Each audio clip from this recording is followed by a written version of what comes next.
Sir పెట్టు, ఎవరు వద్దంటారు? పెట్టండి. నేను మెడికల్ షాప్ పెట్టాను సార్, పెట్టండి, ఎవరు వద్దంటున్నారు? మంచిదే కదా. నేను బట్టల షాప్ పెట్టాను సార్, పెట్టండి, ఎవరు వద్దంటున్నారు? మంచిదే కదా. నేను మొబైల్ షాప్ పెట్టాను, పెట్టండి, ఎవరు వద్దంటున్నారు? మంచిదే కదా. మీ వ్యాపారం నేను ఫైనాన్స్ చేస్తున్నా సార్, నో ప్రాబ్లం, చేయండి, మంచిదే కదా. సెకండ్ సోర్స్ మంచిదే, చేయండి. కానీ మీ వ్యాపారం కూడా మూతపడితే ఏంటి సార్ మొత్తం నెగిటివ్స్ మాట్లాడుతున్నారంటే మాట్లాడాల్సి వస్తుంది. మరి ఏం చేయమంటారు? మాట్లాడాల్సి వస్తుంది. ఎందుకంటే మన మన ప్రాబ్లం మొత్తం మిడిల్ వాళ్ళ ప్రాబ్లమే నెగిటివ్ ఉంది బాస్ ఇక్కడ. ఎందుకంటే నేను మెడికల్ షాప్ పెట్టాను, లేదంటే నేను ఒక మంచి మొబైల్ షాప్ పెట్టాను, నా మంచి సెంటర్ లో పెట్టాను. నా ఫ్రెండ్ వచ్చి కూర్చుంటాడు అక్కడ, కూర్చొని ఎలా నడుస్తుంది, ఏం నడుస్తుంది, మొబైల్స్ ఎక్కడ తీసుకొస్తావు, ఏ డిస్ట్రిబ్యూటర్ దగ్గర తీసుకొస్తావు, ఎంత రేట్ వస్తుంది, ఏమొస్తుంది అని మాట్లాడుతుంటాడు. సరదాగా మార్కెట్ పోదాంపా అంటాడు, మార్కెట్ కూడా కలిసి వస్తాడు. ఏదో టైం పాస్ ఉంటది కానీ మనం కూడా బోర్ వస్తుంది కాబట్టి కూర్చోబెట్టుకుంటాం. అట్లా మన ఫ్రెండ్ తోటే దోస్తాన్ చేస్తాం, లేదంటే మన దగ్గరకు వచ్చే కస్టమర్ తోటే మనం దోస్తాన్ చేస్తాము. కస్టమర్ ఫ్రెండ్ అయిపోతాడు. అట్లా కొన్ని రోజుల తర్వాత మన నుండి 5వ షట్టరో 10వ షట్టరో సేమ్ బిజినెస్ ఓపెన్ చేస్తాడు. నెలకు 1,00,000 వస్తుందంటే ఏం చేస్తాడు? అతను మన పక్కనే ఇంకో షాప్ ఓపెన్ చేస్తాడు. ఓపెన్ చేస్తే ఏమైందంటే మన దగ్గర ఆ ఏరియాలో ఉన్నటువంటి క్యాపబిలిటీ అంతే జనాలు ఉన్నారు. కాబట్టి మనకు వచ్చే ఇన్కమ్ నుండి సగం షేర్ అక్కడ వెళ్తుంది. అంటే నెలకు ఎంత అయింది మనకు? 50,000. అంటే ఆ 50,000 ఆదాయం తగ్గిపోయింది. మళ్ళీ 2 షాపులలో కూడా దోస్తాన్ చేసేవాడు ఉంటాడు. వాడు కూడా ఇంకో 2 షాపులు ఓపెన్ చేసాడు అనుకోండి, అప్పుడేమవుతుంది? మళ్ళీ అక్కడ ఆదాయం తగ్గిపోతుంది. అంటే రెంట్లు మాత్రమే వెళ్తా ఉంటాయి. దాంతో పాటు ఇంకొకరు పెద్ద షోరూమ్ వేశారనుకోండి, అప్పుడేమవుతుంది? రెంట్ మీద పడతా ఉంటుంది. ఏమవుతుంది? అందరికన్నా ముందే మనం ఓపెన్ చేశాం కాబట్టి, అందరికన్నా ఎక్కువ రోజులు మనము ఏమవుతుంది, రాష్ట్రం నడిపించలేము కాబట్టి, అందరికన్నా ముందే మన వ్యాపారాన్ని క్లోజ్ చేసుకున్న పరిస్థితులు ఎన్నో ఉన్నాయి బాస్. కోకొల్లలు ఉన్నాయి. ఇక్కడ ఉన్నటువంటి 70-80 మందిలో కూడా మీరు గమనించండి, ఎంతో మంది ఇలాంటి స్ట్రగుల్ పడ్డ వాళ్ళు ఉన్నారు. ఎంతో మంది స్ట్రగుల్ పడ్డ వాళ్ళు ఉన్నారు. ఫైనాన్స్ చేద్దామా, చెయ్యి, ఫైనాన్స్ ఎవరొద్దు అంటున్నారు. 1 ఎకరా ల్యాండ్ అమ్మినా ₹1,00,00,000 వస్తాయి, ఫైనాన్స్ చేయి, ఎవరొద్దు అంటున్నారు. కానీ ఎక్స్పీరియన్స్ లేని ఫైనాన్స్ చేస్తే ఏమవుతుంది? తీసుకునేటప్పుడు బాగానే ఉంటది, కానీ ఇచ్చేటప్పుడు ఏడుపులు, ప్రాబ్లమ్స్. ఇప్పుడు డబ్బులు ఇచ్చినోడు భయపడట్లేదు బాస్. డబ్బులు తీసుకున్నోడు భయపడట్లేదు, డబ్బులు ఇచ్చిన వాళ్ళే భయపడుతున్నారు బాస్. చట్టాలు అలా ఉన్నాయి ఈ రోజు డేట్ లో. చట్టాలు ఉన్నాయి. చాలా స్ట్రగుల్ పడుతున్నారా, చాలా ప్రాబ్లం ఉన్నాయా, ముందు జాగ్రత్తతోటి ఒక లీగల్ అడ్వైజర్ ని పట్టుకొని వాళ్ళకి నోటీసులు పంపించి, నా ప్రాబ్లం ఇది ఉంది, 5-10 సంవత్సరాల వరకు నాకు కుదరదు, నెలకు ₹10,000 నేను ఇవ్వగలను అంటే దానికి ఓకే చెప్పాల్సిందే. అతనికి చెయ్యి పెట్టినా ఏం పెట్టినా గానీ అతనికే ప్రాబ్లం అవుతుంది. అర్థమవుతుందా బాస్? కాబట్టి మీరు ఫైనాన్స్ చేద్దాం అనుకున్నా గానీ స్ట్రగుల్స్ ఉన్నాయి.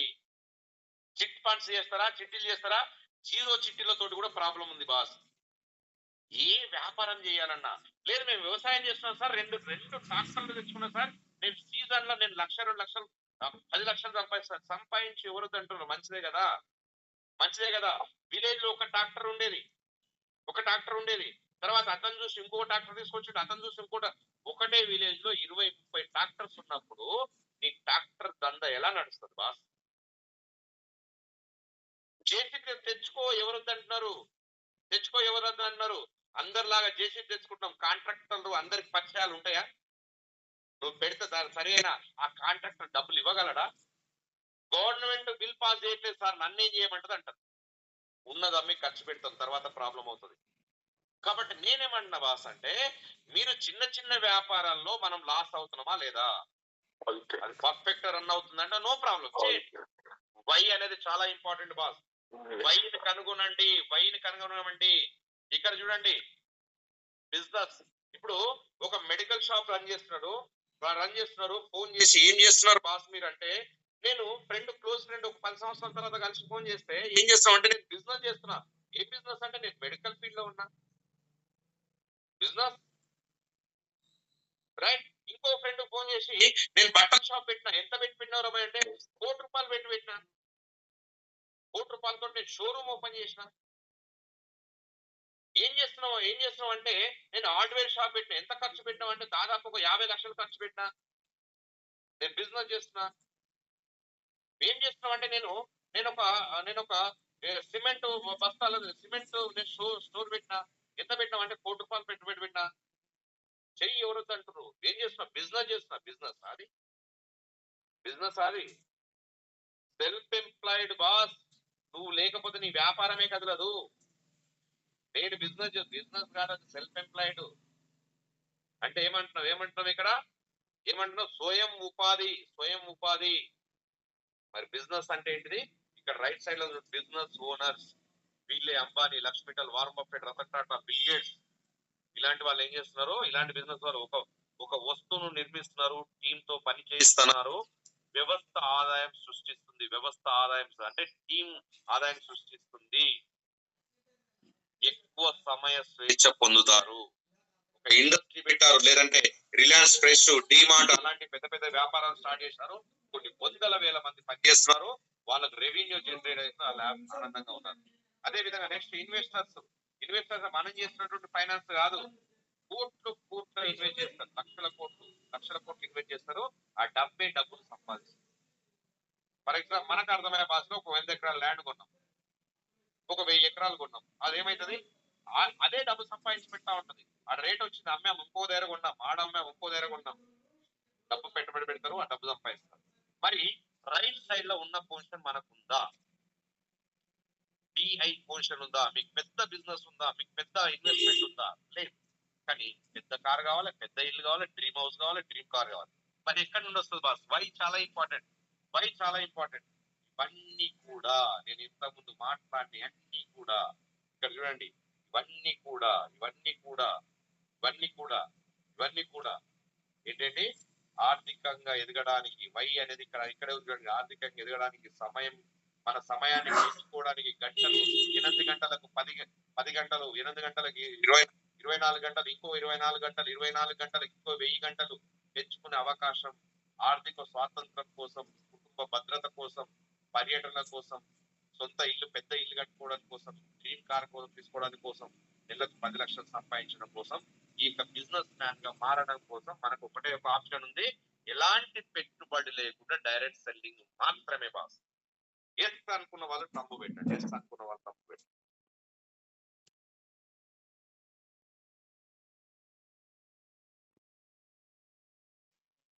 రెస్పాండ్ కాండి బాస్, రెస్పాండ్ కాకపోతే మీరు వెనుకబడిపోతారు బాస్. రెస్పాండ్ కాండి.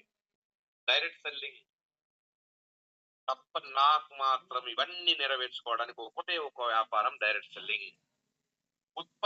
ఉత్పత్తి నేరుగా వినియోగదారునికి చేరే ఆధునిక వ్యాపార విధానం. సింపుల్. ఇక్కడ సాంప్రదాయ మార్కెటింగ్, ట్రెడిషనల్ మార్కెటింగ్ ఏం చేస్తున్నారు ఇక్కడ మీరు గమనించండి. మనం ఎప్పుడు చెప్పుకునే ఉంటాము, మ్యానుఫ్యాక్చరర్ ఉంటాడు, ఏదైనా ఒక వస్తువు కొంటున్నామంటే తయారుగా మ్యానుఫ్యాక్చరర్ ఉంటాడు, national distributor, regional distributor, C&F agent, distributor, wholesaler, retailer, advertisement, shop, last customer. Indian market strategy ప్రకారం ఒక 20 నుండి 30 రూపాయలు లేదా 40 రూపాయలకు తయారు వస్తువు మన చేతికి వస్తానికి 100 రూపాయలు మారుతుంది. ఎక్కువ మంది మధ్యవర్తులు ఉన్నారు కాబట్టి ఆ డబ్బులు వాళ్ళే పంచుకుంటారు. కానీ డైరెక్ట్ సెల్లింగ్ ఏమంటుంది? మ్యానుఫ్యాక్చరర్, డిస్ట్రిబ్యూటర్, కస్టమర్, అంటే తక్కువ మంది మధ్యవర్తులు ఉంటారు కాబట్టి ఈ లాభాన్ని మనం తీసుకుంటాం. రైట్. ప్రపంచవ్యాప్తంగా వేగంగా అభివృద్ధి చెందుతున్న రంగం వినియోగదారుల ఆధారిత వ్యాపార విధానం బాస్. అర్థమవుతుందా? బంధాల ద్వారా మార్కెటింగ్, నైపుణ్యత, ఉత్పత్తుల ప్రాచుర్యం, అదే విధంగా అదనపు ఆదాయం అవకాశాలు. గుర్తుంచుకోండి, మాటల ద్వారా జరిగే వ్యాపారం ప్రపంచంలోనే అత్యంత శక్తివంతమైన మార్కెటింగ్. సంతోషకరమైన వినియోగదారుడే ఉత్తమ ప్రకటన. చూడండి, దమ్ము ఉంటే ఈ కూల్ డ్రింక్ తాగి చూడండి. సంతోషంగా ఎవరికి ఉంది? మహేష్ బాబు ఉంది, చిరంజీవి ఉంది, సల్మాన్ ఖాన్ ఉంది. కానీ ఇక్కడ ఎవరు? మన అడ్వర్టైజర్స్. మనమే ప్రకటన చేస్తాం, మనం సంతోషంగా ప్రోడక్ట్ వాడతాం, మనం బాగుంటే అడ్వర్టైజ్మెంట్ చేస్తున్నాం, మనం ఇన్కమ్ వస్తుంది. మరి ఈ ఇండస్ట్రీలో ఏమైనా పెట్టుబడి ఉందా? లేదు. మరి ఇక్కడ మీరు గమనిస్తే 100 కోట్లు పెట్టుబడి పెట్టాలా బాస్? వై? ఈ బిజినెస్ ఎందుకు చేయాలి? పెట్టుబడి లేదు, ఈ బిజినెస్ ఎందుకు చేయాలి? పెట్టుబడి లేదు. ఈ బిజినెస్ ఎందుకు చేయాలి? పెట్టుబడి లేదు. ఈ బిజినెస్ ఎందుకు చేయాలి? రిస్క్ లేదు. ఈ బిజినెస్ ఎందుకు చేయాలి? ఇక్కడ పెట్టుబడి ఉంది. కరెంట్ బిల్ కట్టాలి, రెంట్ కట్టాలి, రెంట్ కట్టాలి. ఇక్కడ చూడండి, మీరు సేమ్ ఉపాధి, కరెంట్ బిల్ కట్టాలి, రెంట్ కట్టాలి, ఎంప్లాయీకి జీతాలు ఇవ్వాలి, ఇవన్నీ ఉన్నాయి. కానీ ఇక్కడ పెట్టుబడి లేదు, రిస్క్ లేదు. పెట్టుబడి లేకపోతే రిస్కే లేదు. ఇక్కడ మీకు బాస్ ఉన్నాడు, ఇక్కడ బాస్ లేడు. ఇక్కడ మీకు రిస్క్ ఉంది, పెట్టుబడి పెట్టారు కాబట్టి ఇక్కడ రిస్క్ లేదు. ఇక్కడ ఎడ్యుకేషన్ ఎవరు ఇవ్వరు, మీరు సొంతంగా నేర్చుకోవాలి, డబ్బులు ఖర్చు పెట్టి నేర్చుకోవాలి ఏదైనా బిజినెస్ చేయాలంటే. కానీ ఇక్కడ ఫ్రీగా నేర్పిస్తారు. అర్థమైందా బాస్? ఎందుకు చేయాలి డైరెక్ట్ సెల్లింగ్? వై అనేది చాలా ఇంపార్టెంట్. ఈ వైని కనుకుంటే ఈ బిజినెస్ మీరు ఖచ్చితంగా చేస్తారు బాస్. మీ బిజినెస్ లో ఖచ్చితంగా చేస్తారు. చూడండి, ఇక్కడ మీరు గమనించండి, జీవిత కళలు, ఆదాయం, వాస్తవం. ప్రతి వ్యక్తికి పెద్ద పెద్ద పెద్ద పెద్ద కళలు ఉంటాయి. మీరు కానీ వాటిని నిజం చేసుకోవడానికి సరిపడా ఆదాయం ఉందా? లేదు. ఏమవుతుంది ఇక్కడ? ఏమవుతుంది? టైం ఫ్రీడమ్ లేదు, మనకు రికగ్నిషన్ లేదు, డ్రీమ్ కార్ లేదు, డ్రీమ్ కార్ కొనలేకపోతున్నాం, బ్యాంక్ బ్యాలెన్స్ లేదు, తర్వాత నెక్స్ట్ పెద్ద ఇల్లు లేదు, తర్వాత ఆర్థిక స్వాతంత్రం లేదు, పర్యటన లేవు, తర్వాత గోల్డ్ కొనట్లేదు, తర్వాత పెద్ద పెద్ద విహారయాత్ర వెళ్ళట్లేదు. కాబట్టి ఏమవుతుంది ఇక్కడ? కాంప్రమైజ్, రాజీ పడక తప్పదు. మనకు వ్యాపారాలు పెద్దవి లేవు, తర్వాత జాబ్ లో లక్షలు రావట్లేదు, కాబట్టి కాంప్రమైజ్ అవుతున్నాం. అర్థమవుతుందా బాస్? ప్రతిది కూడా కాంప్రమైజ్ అవుతున్నాం. సత్యం ఏమిటంటే కళలు తగ్గించుకోవద్దు. సత్యం ఏమిటంటే కళలు తగ్గించుకోవద్దు, ఆదాయాన్ని పెంచుకోవాలి. అదనపు ఆదాయం వనరులు, సరి అయిన ఆర్థిక ప్రణాళిక, కొత్త అవకాశాలు, నిరంతర అభివృద్ధి. గుర్తుంచుకోండి, మీరు ఆదాయం కళల కంటే చిన్నవైతే, మీరు ఆదాయాన్ని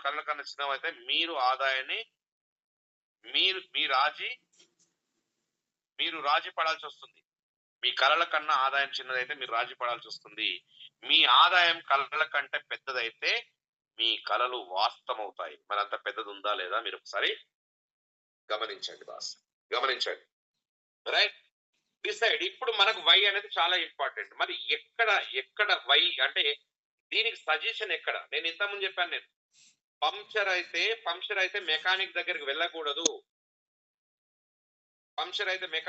పంక్చర్ షాప్ దగ్గరికే వెళ్ళాలి. కాబట్టి ఈ డ్రీమ్స్